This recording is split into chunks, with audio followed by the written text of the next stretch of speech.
Hi everybody, today is Tuesday, November 8th. Our objective today is I can revise my design plan based on feedback from Hannah. We're in Plate Motion Engineering Internship Day 6, and there's no homework for today. Let me go ahead and jump in real quick. So I gave the kids a hard copy of the document that you can find in your folder today. So go ahead and why don't you go ahead and just copy this into GoodNotes if you were absent today. And you're going to need 3 different colored highlighter tools. You're going to need a yellow, green, and a pink.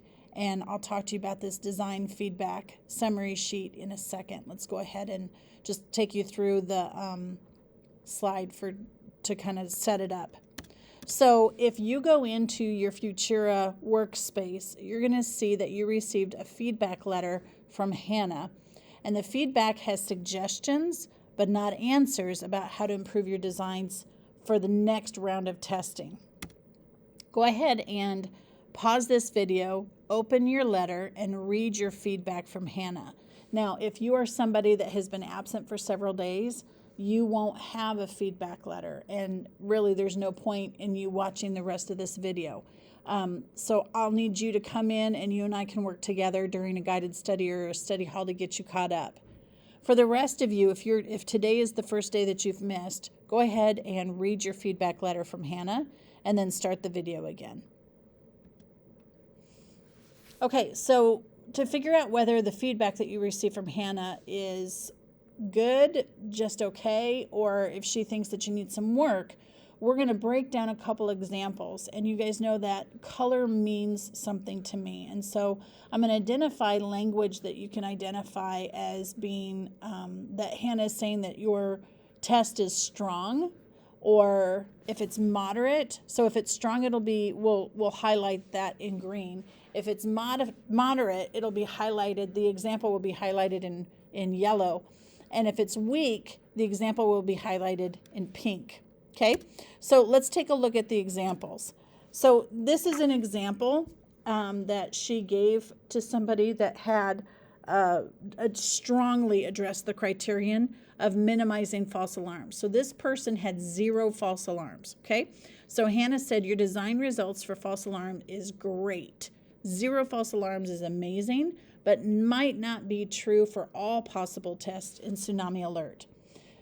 WOA, which is the World Ocean Association, suggests that 1 false alarm in 50 years is acceptable. But then she says, try to make sure your final design has a false alarm result like this one, meaning like the one that you just sent in, not that we're trying to get 1 false alarm. I don't like the way that that's worded. It's a little bit misleading. So if you look at your letter and the paragraph that she wrote to you about your false alarms, if you had a false alarm of 0, try to keep it at 0. If you had a false alarm of 1, she most likely said, this is great. You know, the WOA says that they'll accept 1 false alarm in 50 years. Try and keep it this way. But anything above 2 false alarms, and you're going to get some feedback that's like, this is okay, but it could be better, or this really needs work. Okay, I'll tell you what to do with that in just a second. So in a paragraph that talks about the warning time, this is an example of wording that you could expect to see if your information was good, but could be better. So she says the average amount of time to evacuate is good, but more time would be better. Be sure all the tsunami warning times give people enough time to get to safety. So then here's where she starts to give you some suggestions for improving your warning time. She says if there are some short warning times, try adding a different sensor type or consider moving sensors closer to the likely locations of earthquakes that cause tsunamis. So here's the deal. A lot of you guys are using shallow sensors near that really big convergent plate boundary to the east of Sri Lanka. It's along the right side of your paper. That's great. But if you remember on page 11 of your dossier, and then also in your sensor analysis worksheet, when we were comparing and contrasting, we were looking for the pros and the cons of the shallow sensors, we realized that shallow sensors are not very reliable. And in fact, if you're only using one, The people that receive the warning, if the sensor goes off and a warning is detected, the people that receive that warning are most likely not going to send that out to the people in Sri Lanka because it's just one warning, and they're going to say, we need another warning to kind of corroborate that warning, to kind of give another bit of evidence to say, yes, this really is a warning. The shallow sensors are great. They're cheap, they're inexpensive, they work well, but they have long delay time. They are not super reliable. They can break easily. So I'm saying what you could do is, if you look over there and you only have one shallow sensor in that area, I want you to try to add different sensors to use in conjunction with it. Okay? Get another shallow sensor, or get an earthquake sensor, or use a deep sensor. Use one other type of sensor with it to see if you can increase your warning time. Also, remember that if you have that sensor or any sensor close to an earthquake, it could break it, or it could cause it at the very minimum to send some false alarms. So try to move them. Remember when I told you it's very fiddly when we get down to the very last bit of it.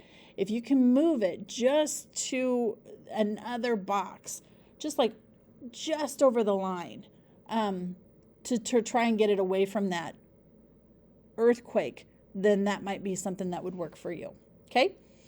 If you are, I guess what I was going to say here is, in class, we talked about what different people got as far as their feedback from Hannah. And it sounds like anything less than 30 minutes, Hannah was like, this is unacceptable, we need to make it longer. Anything that was 30 to 60 minutes, you got this type of a feedback that said, this is good, but more time would be better. And then anything over 61 minutes received, this is an excellent warning time. So we got to think about that when we start making our goals. Okay, lastly, this criterion about the cost. A lot of people are really struggling with this one. And it says the cost of this design is very expensive to maintain. Sri Lanka will probably not be able to keep this system working and may have to choose between keeping the sensors maintained or building new roads or schools. So the person that sent this one in, their cost was over $60 million. I think it was over $61 million. So that's kind of the end point between weakly addressing the criteria and moderately. We talked a lot in class, asked a lot of kids to compare data, and it seems like anywhere from 20 million to 60 million or 65 million, I think, now that I think about it. 20 million to 65 million was moderate. So it was okay, but not great. And then anything less than $19 million was excellent. So that gives us a good kind of a range of where we should be looking. And then she includes some suggestions for decreasing the cost. So she says, be sure all the sensors that you use are necessary. Look on those flags. If you're not checking the sensor flags, you are really doing yourself a disservice.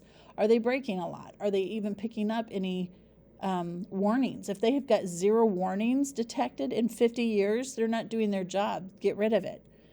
And then also move any sensors that have extra breaks farther from the plate boundary. So if you've got them close to the plate boundary, that means that they are probably breaking, and you need to move them away from the earthquake because those extra breaks are going to cost some money.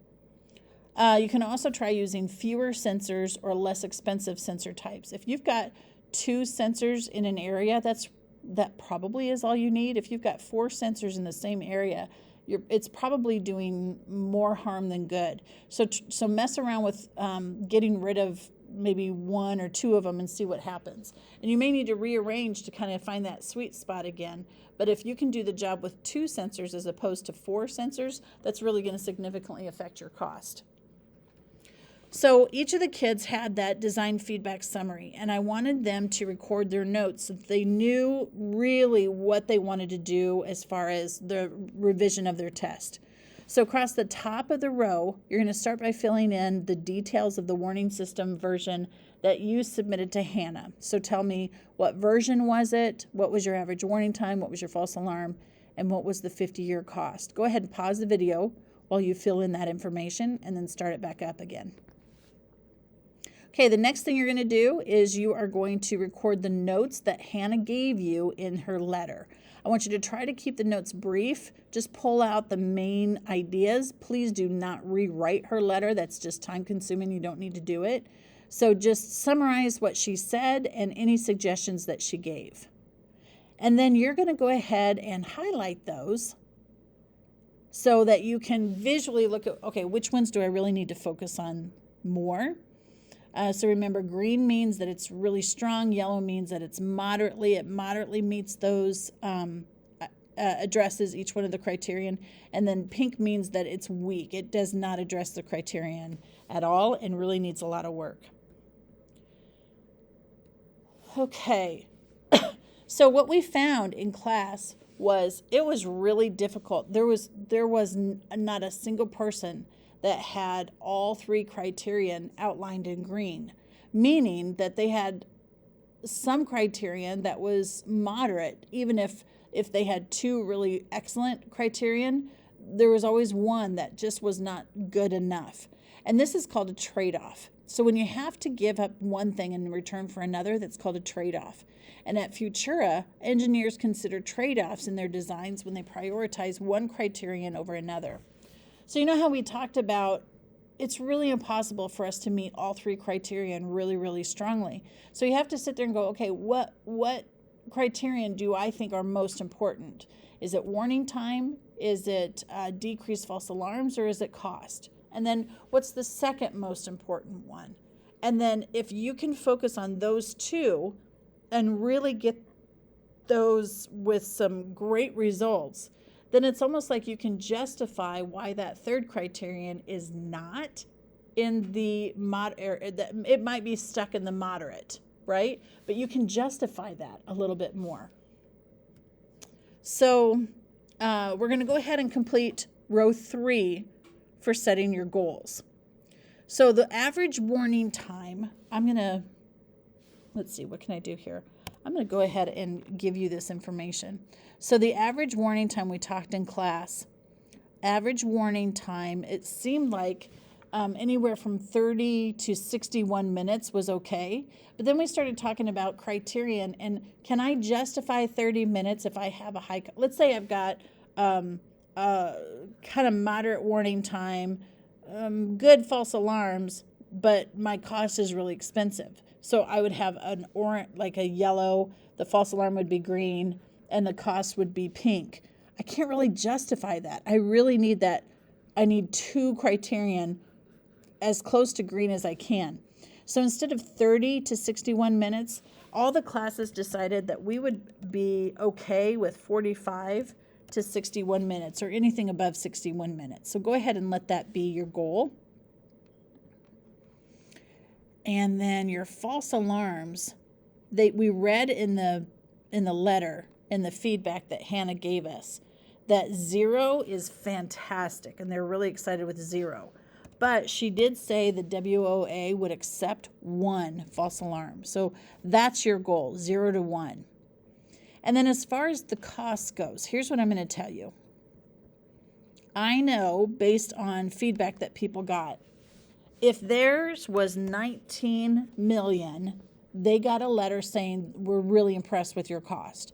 So that's kind of the highest end of when the criterion is good, really good, okay? Anything less than 19, of course, is fantastic. So 19 and then 65 million was the top end of the moderate. But again, do you really want 65 million? I mean, that's still a lot of money. And so I need you to decide, if your cost is more like 56 million, I'm not going to tell you that you can make it 65 million. That's ridiculous.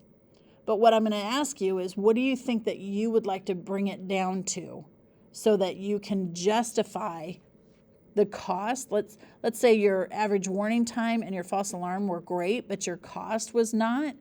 What's the lowest that you can go? And go ahead and put that in there. I had some people put 30 million. I had some people put 35 million. I had some people put 40 or 45 million. This is going to be completely up to you, and I'm going to let you fill that in. Okay? And then lastly, I had the kids think of strategies for their plan. And what we did, instead of using this bottom row, I just handed out more data sheets, and I had them put whatever trial this was, like if this was their version number 9 or 10 or 7 or whatever it was. And then I had them go ahead and tell me what they were going to do. So in the top part where it says plan, what's your strategy? They said, I'm going to move a shallow sensor away from an earthquake, or I'm going to add another sensor in order to decrease warning time or increase warning time, or whatever.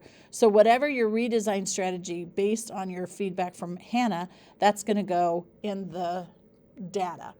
I will, thinking about that now, I'm going to go ahead and put a PDF of the plan sheets, of the data sheets in Schoology, so that you can go ahead, if you're at home and you want to continue working, you certainly can do that. Okay?